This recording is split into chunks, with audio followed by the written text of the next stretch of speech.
So we can all agree to that. All right. Good morning. It's Tool Time Tuesday. It's session 76. We are going to talk about Microsoft Forms. We've been getting a lot of questions about forms, doodles, things like that. So we thought this was worth reviewing. Also, there's been some updates to Microsoft Forms.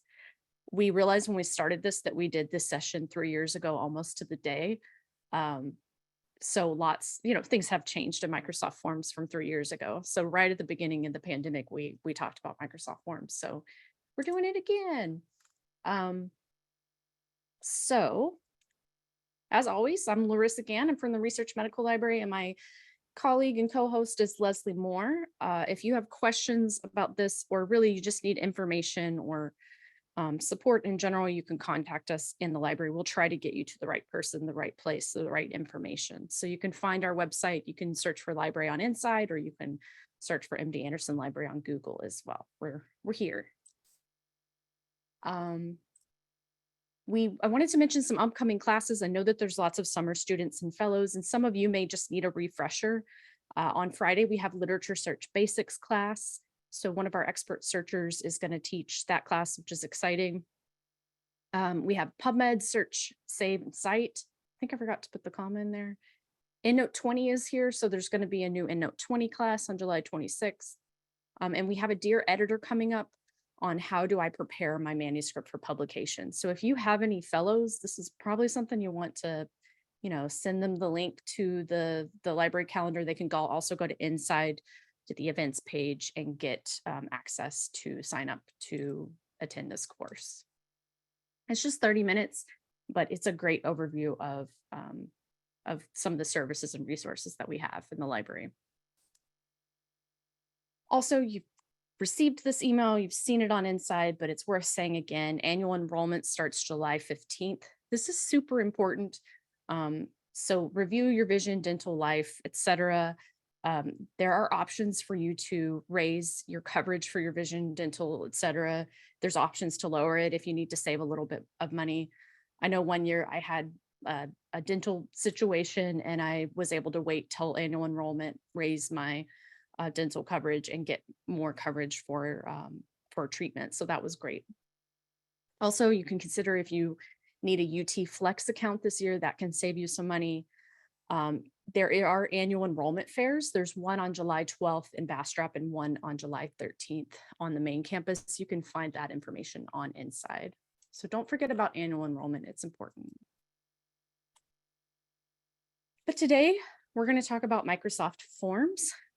So this is, again, something that's come up quite a bit lately. This is something we all have access to. What is it? It's just a tool to create surveys and quizzes and view the results. So if you've used something like Qualtrics before, or SurveyMonkey, lots of things like that, this is the Microsoft version of it. So forms are used to collect feedback, organize staff events. You can just conduct general surveys or create event signups. They also have an option for quizzes. So if you're an instructor, an educator, you could use the quizzes section of Microsoft Forms to assess student learning. And you can actually score the questions. You can time the questions, how much time they have on them. So that's kind of handy. If you would like to access the new Microsoft Forms, you can log in at forms.microsoft.com. We all have access to this through our Office 365 subscription. Forms can only be used internally. We know this question is going to be asked. The external option has been blocked by admin. That's all I'm going to say. The external option is blocked.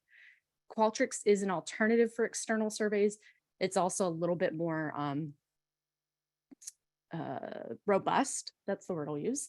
But it can also be really simple if you need a simple survey to be made available both internally and externally. Excuse me. So to create a form, it's really, really simple. You can go to forms.microsoft.com. And they have two buttons, one for new form or one for new quiz. Most of us are probably going to be using new form.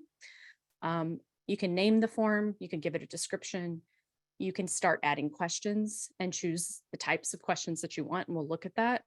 You can select preview to see how it's going to look when you send it out. And you can add a background color image to the form. by selecting theme. So we'll look at these. Okay. The new forms has added this template option. So this has gotten, this is sort of across Office 365. They've been adding more templates to save us time. What's nice about the templates is you can click on one, it's pre-made for you. You could adjust it to match what you're doing. But they have several templates available that you can just choose from and work from there instead of having to start from scratch. So that's kind of cool.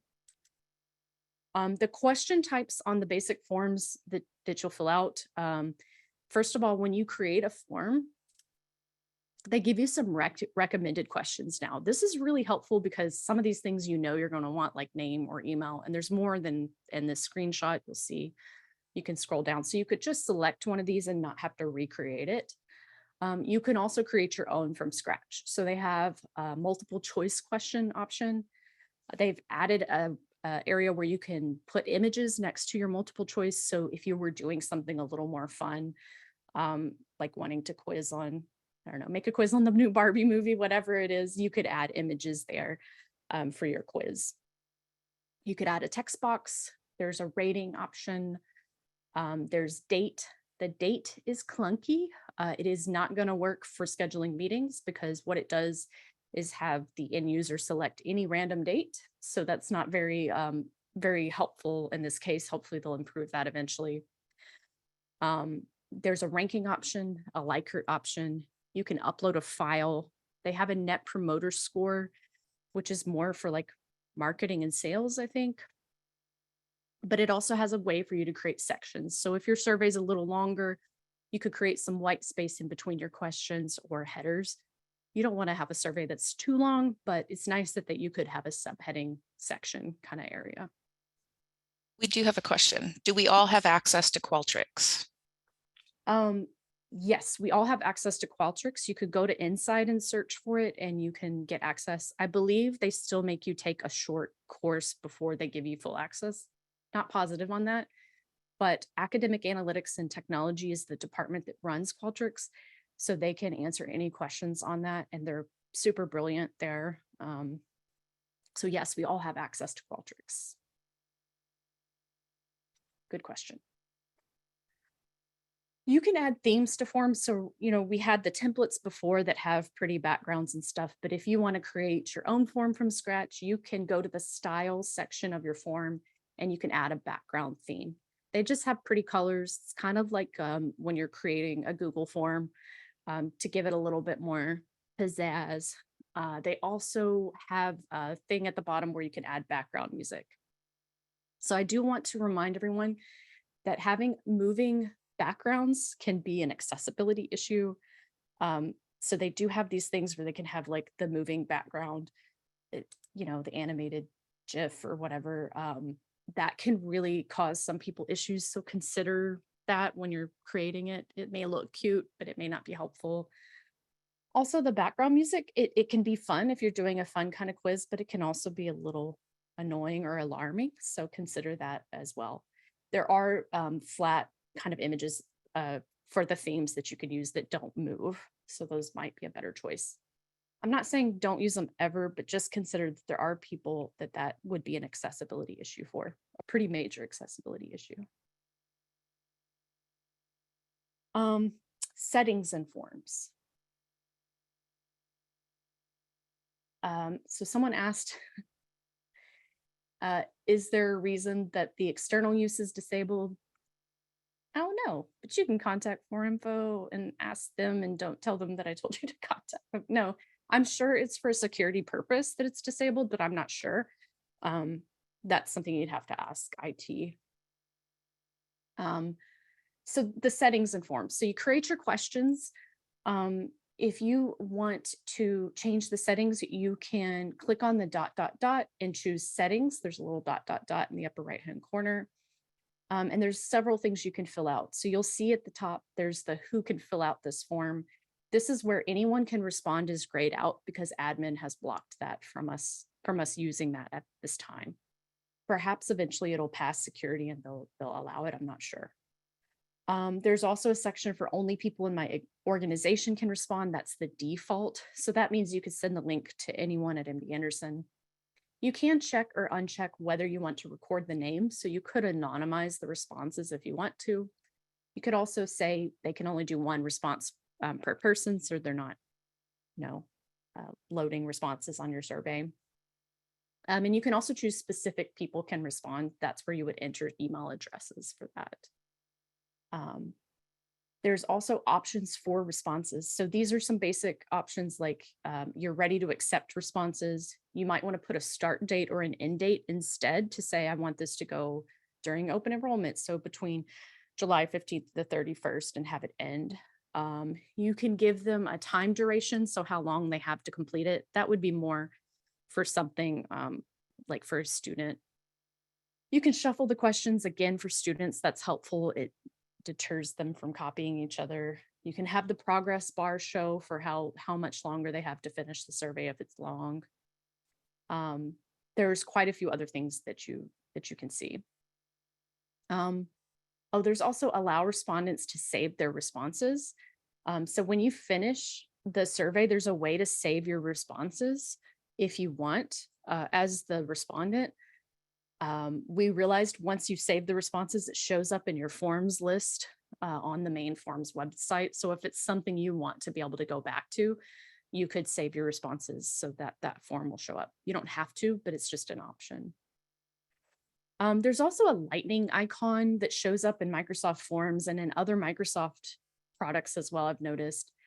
They're calling this an AI feature, and you can hardly see this, but it's a little lightning icon up here, and you will notice it when you're playing around with it. What it does is sometimes insert some automatic text or images, like a little subheading for your form that says, please take a moment to fill out this form. I don't know if that's really AI as more as like it's just auto-filling some things for you. It's not super impressive right now, but I'm imagining it will grow. So if you see the lightning icon, you might click on it just to see what it does, play around with it. So to share your form, this is also improved as well. You can open the form and select collect responses, and you'll get this little window. You can select again, here's the same options you had in settings for only people in my organization can respond. Do I want to record the name or not? And then you can choose how you want to send the link. So you can very easily just copy the link. That's the default option. Notice you can also shorten the link. So sometimes when you get a URL and it's super long and it's a little overwhelming for people, they have this checkbox where it will shorten the link for you, which is kind of handy. Not absolutely necessary, but it might make your email look a little cleaner when you send out the link. So that's the default way, is copy the link. You can also send an invitation through Outlook or Teams. So the little people icon will open up a window that allows you to just type in who you're going to send it to, and we'll show this in a second, and send through Outlook or Teams automatically from Forms. They have a QR code you could embed. You can copy and embed into a slide deck if you wanted, or send out. And they have embed code for a web page, which is less likely that we're going to use. Again, you can shorten the link. So there's a few more options now than they had before. If you're going to share the form in Outlook, so when you select that, they have this little section where you can modify the text here to say what you want to say when the email goes out. There's some automatic text there, but you can modify it very easily. You just add in invitees above here, and you hit send. So you'll notice I can send to Outlook or I can send it to Teams. We did test this and it worked really well. You can choose if you want to be notified or not at the end, but I noticed that that doesn't seem to work unless you've changed that setting in your settings on your form. Let me go back and show it. In your settings, there's a get an email notification of each response. If you check that, that seems to work. But the notification when you send out from right here for you to get notified doesn't seem to work. I don't know if it gets stuck somewhere, but you can always go back to your form and view the responses. You may not want to get an email every time somebody fills it out.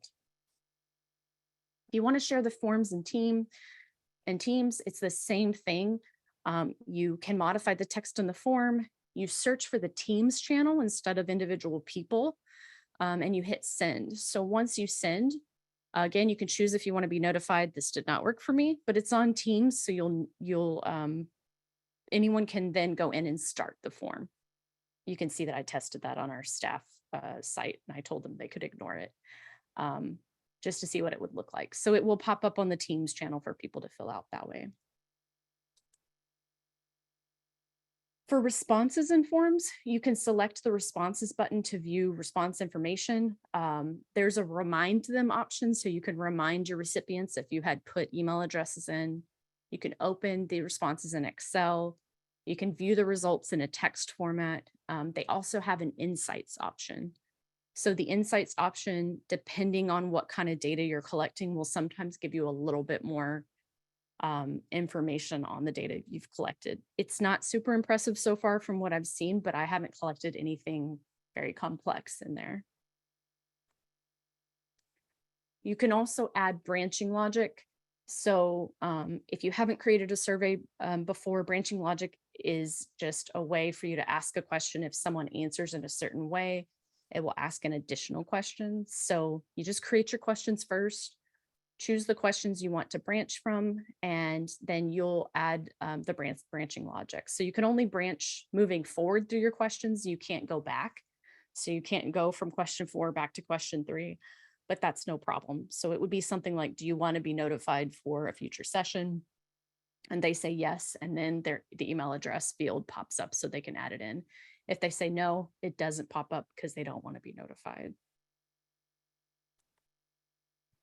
There's also polls and teams, and this is far more complex than I'm going to cover today. But if you're using Microsoft Teams for meetings, which is happening more, I've noticed, I know that that's being encouraged as well by communications and IT to use Microsoft Teams for meetings. There are ways to create polls in Microsoft Teams. I don't remember, Leslie, sorry, my brain just froze. So for Teams, we saw how you could send one out through the form itself, but you can also go to the team. You can go to your posts, you can choose forms and add the questions and options that you want to include in. For Outlook, this is dependent on the version of Outlook. So it's a little bit different. But I did just want to mention, when you're in a meeting, a Teams meeting, and I don't have a good screenshot of this, I don't think, there's a way to add polls during the meeting.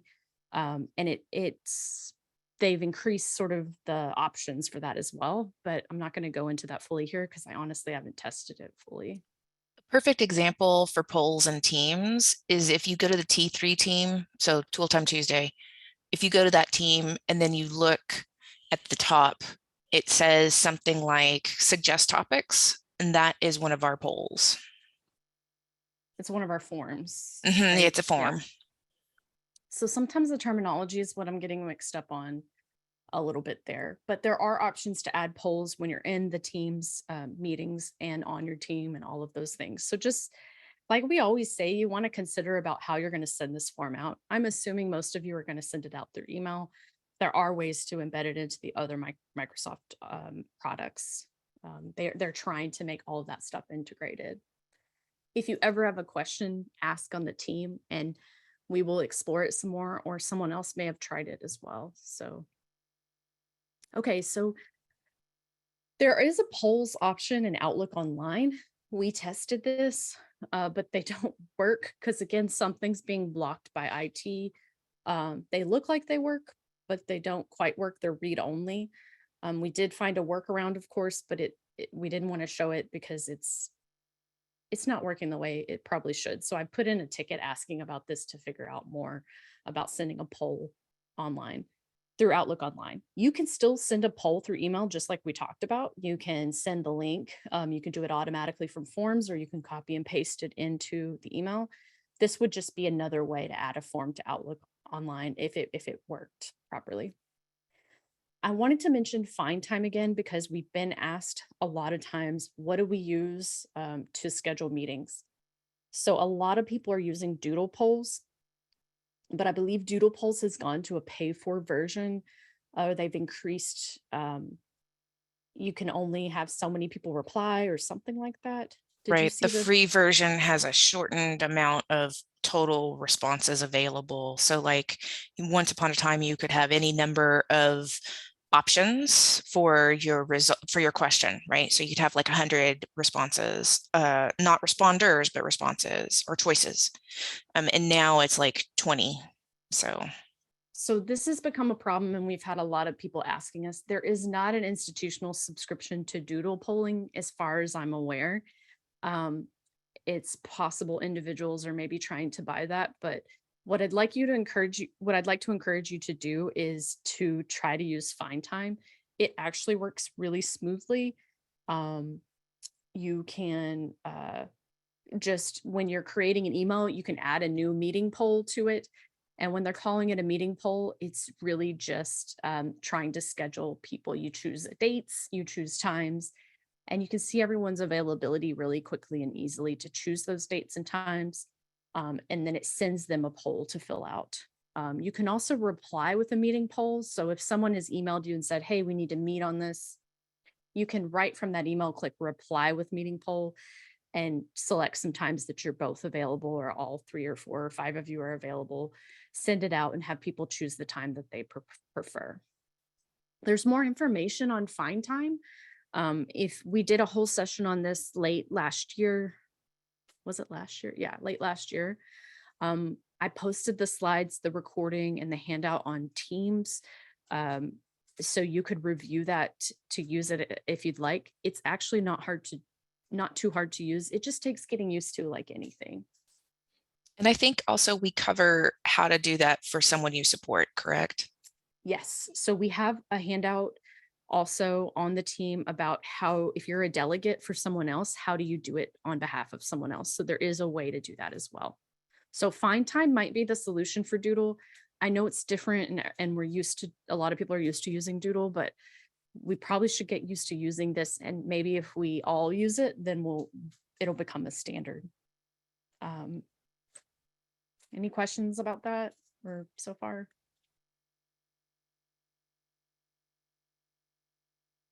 Yes. How can we use Find Time for the person we support? Can you post those handouts in the chat? Yes.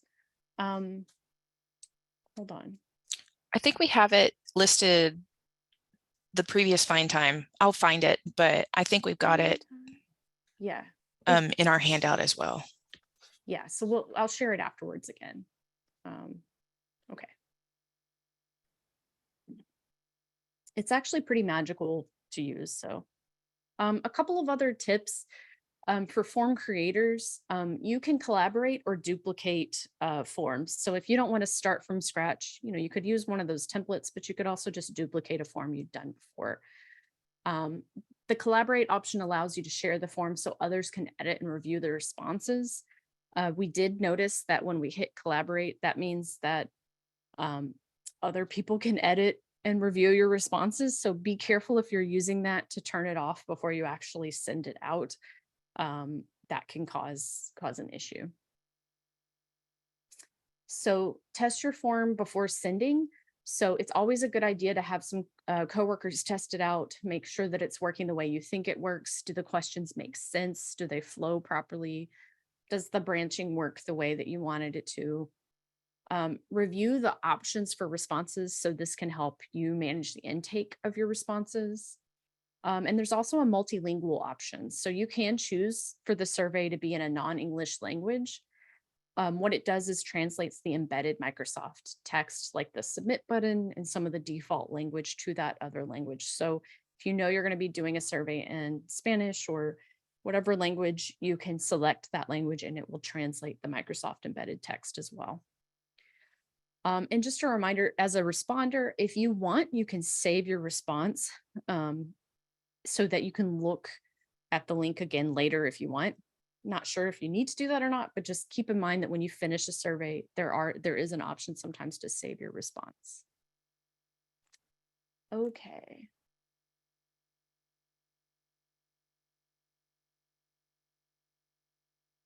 Yeah, so I did want to mention Find Time does work externally. We did test it, and we have instructions on the slides about how it works externally. You can't see their calendars, And obviously we haven't tested it. We have to get used to it and make sure we know how it's working the right way. But I haven't tested it in a while, so we probably should test it again soon. But we do have instructions. So some alternative tools, we've already mentioned these besides Microsoft Forms. Qualtrics is the #1 survey tool that we can use at MD Anderson. It's available for you. It's far more robust than Microsoft Forms. We also have a tool time recording on this, but there's also a course in the study platform that you can view on how to use Qualtrics, and there's support through academic analytics and technology. They run that tool, they know it back and front. And I think a lot of times people are using Qualtrics for a more in-depth kind of research or questions, but we use it for general surveys as well. So it could be very useful for you, and it's already available for us. There's also Microsoft Loop. So we did talk about Anna presented on Microsoft Loop a while back. So they have several options for voting and polling in Outlook webs or Teams. So there is a recording and a handout as well for this that we can link to. Microsoft Loop is more for like engagement and interaction. It works. It's pretty fun. We've used it here in tool time before. So you might try that out as well. I haven't gotten fully used to using it either. Forms is really straightforward for me, but Loop, I'm having to look for it a little bit more to get used to it. But if you practice with colleagues, like find your tech buddy, your tool time buddy, and practice with them, it's the best way to learn how to use it. And then there's REDCap. REDCap is really for researchers. So this is not for your average form or question or poll, but I just wanted to make sure everyone was aware that REDCap is available. It's really meant for data collection for research, and there is help on Inside for this as well. Videos, and there is a group that meets up, I think once a month at least, to talk about REDCap and how to use it. But that one's far more complex than Microsoft Forms, probably not what most of us are going to use on a daily basis, but it is available for research purposes. Okay, did I miss any questions? No, but just a clarification about using forms. So forms can be used for other things than just surveys. Right. So forms can be used. Let me find my actual forms page. It can be used for an event. It can be used for just like a fun poll for a meeting. So if you take a look at some of the templates that are available, they have some for class evaluations. Right, refresh there on me. Basic registration for things. So you'll see the nice thing about the templates is it gives you an idea of what's available for you. Holiday party invitation, customer satisfaction survey. So they have some basic forms in here for you that you can take a look at and see how it works. It's not really meant for scheduling meetings, I will say that. We did look into that to see if it would be an option. You could do it. You could pick some dates and have people select the dates. It's a little clunkier than something like Doodle, but you could do that if you wanted. You'd have to create a multiple choice question basically and have people select or rank, maybe a ranking question, which dates they prefer. So it might not be perfect, but it could work that way. We have a very good question. Are there any data that is restricted by MDA when being collected by forms like PHI, etc.? So I think, man, that's a tough question. So for PHI, I would definitely I would definitely use something like REDCap or Qualtrics, and I would talk to the experts in those area about PHI. Forms are really more casual for something, again, like a meeting or an event or a feedback. I think that they're blocked from external use, possibly for this very question of PHI, not wanting you to use them for patients. Perhaps eventually they will figure out security aspects of that. But I would check with academic analytics on Qualtrics or with the REDCap team. Those are built for collecting patient data more so than what we would do with forms. That is a very good point, Anna. DDoS attacks, so the denial of service, dedicated or designated denial of service attacks. So it's kind of like Zoom bombing when we were first moving over to Zoom, where people would just randomly show up in a meeting because the link had been live and publicly available. So while it is frustrating sometimes that things aren't available externally, it really, there are reasons for it, and it is to protect us and it's to protect our patients, which is the reason we're here. So I know it can be frustrating, but that's why we use the tools we have in existence, because we know that there are security measures in place to make sure that and review measures in place to make sure that we're using them appropriately. There was a question on REDCap. We do not have a tool time on REDCap. It's far longer than what a tool time could offer, and I am definitely not an expert, but there is a REDCap expert here. And if you search for REDCap on Inside, there's also videos. I know there's a support group as well. REDCap. I know there's a regular support group as well that you can attend. So there's lots of help for that. It's far more complex than we could show you in a 30-minute session. REDCap is available at other universities as well. So there's lots of material online about how to use REDCap. Oh yeah, so the next user group session is July 20th. So they do regular user group sessions on that.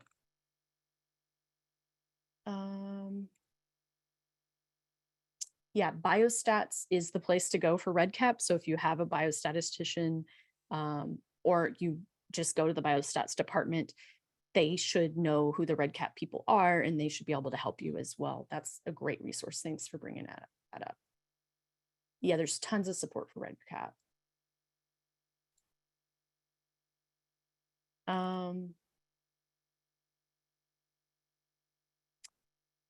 So yeah, if you're going to use Microsoft Forms on Zoom, if you're doing a meeting where people are outside the institution, again, they wouldn't be able to use the link. They wouldn't be able to access the link. It would ask them to log in. So we can't use it externally.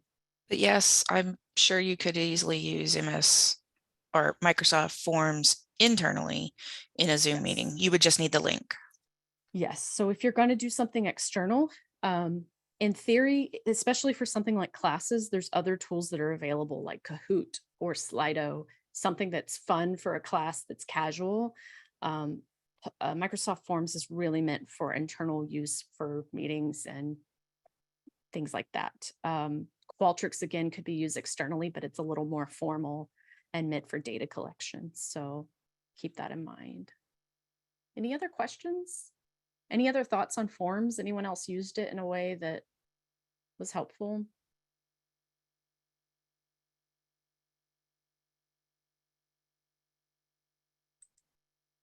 All right.